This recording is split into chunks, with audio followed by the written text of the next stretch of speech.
Olá, turminhas, bom dia. Nós vamos começar mais uma semana de atividades e hoje vamos trabalhar com a disciplina de Geografia, com o conteúdo As Características da População Brasileira. A gente já começa fazendo a leitura dessa imagem que vocês estão vendo aí. Começa com uma frase que diz: Isto é Brasil. E aí, o que é que a gente vê nessa imagem? O mapa do Brasil, só que ele está todo completo por várias pessoas. E essas pessoas, elas são iguais? Será que elas têm as mesmas características? A gente olhando direitinho, a gente percebe que não, que são praticamente todos diferentes, né? Um é branco, outro é pardo, outro tem o cabelo louro, outro usa óculos, enfim. Embaixo da imagem a gente tem outra frase que diz assim: de colorido intenso dos povos variados. Quando a gente fala que uma coisa ela tem um colorido intenso, significa que ela tem um colorido forte, né? Então significa que a formação da nossa população ela se deu com a junção de várias pessoas, de várias raças, de vários povos. É assim? E aí a gente vai entender um pouquinho sobre essa questão da relação entre a mistura desses povos que deu origem às características e à formação da nossa população, ok? Então, primeiramente aqui está dizendo que a formação do povo brasileiro ela é heterogênea. Uma coisa heterogênea é uma coisa que não é igual, tá? Ou seja, se ela não é igual, somos diferentes, sendo constituído por vários tipos de grupos. A gente sabe que antes do início da colonização, quem habitava aqui no nosso país eram os índios. A partir do início da colonização vieram os portugueses, considerados brancos, e mais para frente a gente também teve os negros que vieram escravizados da África. E aí a junção desses três principais povos deram origem à nossa população atual. A população brasileira ela é resultado de um processo de miscigenação, ou seja, a mistura dessas raças, essas três principais, porque tiveram mais, tá? E aí, como é que a gente sabe sobre os dados que falam sobre o nosso país? Existe um órgão no nosso país chamado IBGE, que é Instituto Brasileiro de Geografia e Estatística, que é responsável justamente por fazer o levantamento de dados para fazer a caracterização do nosso país.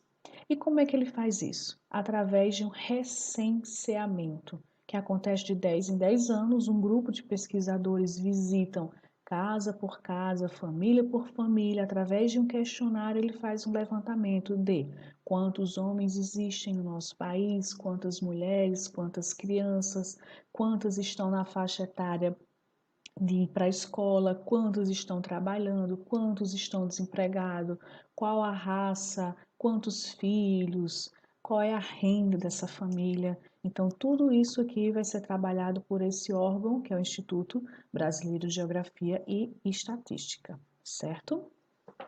Como eu falei para vocês, a população brasileira, ela começou aqui com os indígenas, depois vieram os portugueses e aí começou a ter o cruzamento, tá? As relações elas foram se dando a partir dessas misturas. E nós tivemos também os africanos, né? Mais para frente, com o desenvolvimento da colonização, a gente sabe lá a história que foi necessário trazer outros povos para o nosso país, para que a colonização, para que o desenvolvimento ele progredisse. E aí a gente teve a imigração, que são pessoas que vêm de outros países para o nosso, dos italianos, dos alemães, dos espanhóis, dos japoneses, dos árabes. Ou seja, no nosso país existe a mistura de todos esses povos aqui, tá? Então foi o encontro desses povos que deu origem à nossa população diversificada, tá? Ou seja, nós nem somos índios puros, nem somos branco puros, nem somos negros puros. Nós somos justamente a mistura desses três principais povos com esses aqui que vieram mais à frente, certo? E aí a gente tem aqui a composição da população brasileira por cor de pele. tá? Isso aqui é um gráfico e aí ele vai mostrar que do percentual da nossa população, 45% pertence à cor parda, 45%, que na casa é a outra metade, cor branca, 9% preta e apenas 1% indígena. E a partir da mistura de povos, a gente também começou a ter a construção de uma cultura diversificada. E aí vocês trabalharam essa semana a questão do folclore. Nós vimos que o folclore é justamente a expressão da nossa cultura popular. São as danças, as brincadeiras, as comidas típicas, né? E aí a gente vê que em cada região vai ter um tipo de folclore diferenciado, justamente por conta dessa mistura de povos, né? Eu tenho aqui, por exemplo, a capoeira, que é uma mistura de dança com esporte, que é muito forte lá na Bahia. Eu tenho aqui a cavalhada, que é uma celebração de origem portuguesa, que foi justamente trago pelos cristãos e que fazia toda essa alegoria aqui entre os mouros e os cristãos. E acontece aqui em Mato Grosso, tá? Para a gente é uma coisa novidade. Existe uma festa folclórica chamada Congada, que acontece lá no Ceará. Existe o maracatu, lá na região de Pernambuco. O boi-bumbá, né, que acontece no Rio de Janeiro e na região norte.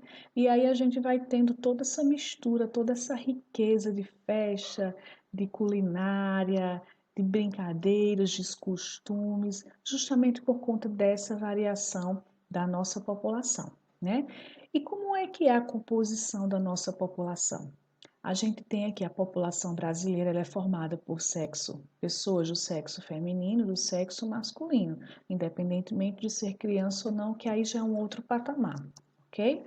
E aqui eu vou ter um gráfico mostrando a população brasileira por sexo em 2015, nós estamos em 2020, daqui a 5 anos, com certeza esse dado aqui ele já vai ter sofrido uma alteração. Então, em 2015, nós tínhamos 52% de mulheres e 48% de homens. Então, em 2015 foi constatado que tinha mais mulher do que homem, tá? Aqui a gente já vai ter um gráfico mostrando a composição da nossa população por faixa etária, ou seja, pela idade. E aí constatou que de 100 brasileiros, 56 estão na fase adulta e têm entre 20 e 59 anos, tá? São 30%, ou seja, de cada 100, 30 estão na faixa etária de 0 a 19 anos, aí a gente vai considerar as crianças e jovens, e nós temos de 100, 14 considerados idosos, que são aqueles que estão com 60, acima de 60 anos de idade, tá? E aqui eu estou demonstrando justamente as crianças e os jovens, que eles vão estar nessa faixa etária de 0 a 19, as pessoas adultas, que vão estar entre os 20 e os 59, e os idosos que vão estar acima dos 60 anos de idade. É uma população que está sempre em constante transformação, né? Justamente porque a gente vai ter uma parcela numerosa de jovens e aí a gente não sabe como é que vai se desenvolver isso daqui a um bom tempo, já que essa população jovem ela vai envelhecer, né? Então, é sempre uma evolução. Aqui a gente vai ter justamente uma atividadezinha lá no livro didático que vai perguntar aqui algumas frases pedindo para você relacionar com a faixa etária que cada grupo desse está. Então, precisa de mais opções de lazer, melhores condições de vida, de aposentadoria para suprir as suas necessidades básicas. Nesse caso, nós estamos falando de quê? Do grupo adulto, crianças ou jovens ou dos idosos? Quem está na aposentadoria é quem, né, já cumpriu a sua, vamos dizer que a sua missão profissional, está encerrando a sua carreira profissional. Aí a gente tem aqui as pessoas de 0 a 19 anos. As pessoas de 0 a 19 anos são os adultos, as crianças e jovens ou são os idosos? São as crianças e os jovens. Estão em plena idade produtiva e por isso precisam de vagas no mercado de trabalho. Nós estamos falando de quem? Dos adultos, né? Com o envelhecimento, os problemas de saúde vão se tornando mais frequentes. Nós estamos falando de quem? Também dos idosos, né? A gente sabe que o nosso corpo, ele passa por um processo de crescimento, de desenvolvimento, ele chega no pico e aí ele vai declinando, tá? É quando a gente entra na fase da velhice.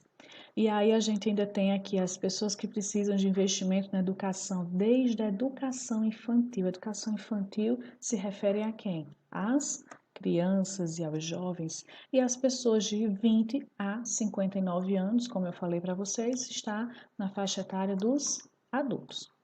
Facinho, coisinha simples que dá para você responder bonitinho, dá para você pegar direitinho a explicação. Então, vocês vão pegar lá no caderno de geografia, copiar essas 5 questões e responder, tá? A primeira questão está pedindo para você completar a frase A e a frase B com essas duas palavras aqui. Então, você vai ler a frase e vai ver qual é a que melhor responde o que está faltando aqui, tá? No segundo, está pedindo para você observar aqui essa tabela e você vai marcar uma dessas 4 alternativas, a sequência que vai representar em ordem crescente, o país mais populoso do mundo. E aí você vai ver aqui qual é o que vai estar nessa ordem, tá? Escreva o nome dos 3 principais povos que formaram a nossa população. Primeiro começou com quem, gente? Com os índios, depois vieram quem? Os brancos, colonizadores, os portugueses. Depois nós tivemos os negros que vieram da África escravizados. Então, esses foram os 3 principais povos que deram origem à nossa população. Teve mais, mas esses são os 3 principais. Eu quero que você me cite um exemplo do folclore em algumas regiões brasileiras, tá? Semana passada a gente trabalhou direitinho isso com algumas professoras, e aí dentro do que a gente trabalhou, eu quero que você me dê um exemplo de folclore, do que é que você entende por folclore em termos de culinária, em termos de lendas, em termos de costumes, de festas, e você vai citar um exemplo aqui. Já na questão 5, você vai marcar um X na alternativa, que vai falar corretamente sobre as principais características da distribuição da população brasileira. Fácil? Fácil demais, não é? Se tiver dúvida, manda mensagem, responde com carinho e com atenção, tira foto e manda para a tia, tá bom? Beijo e até a nossa próxima aula.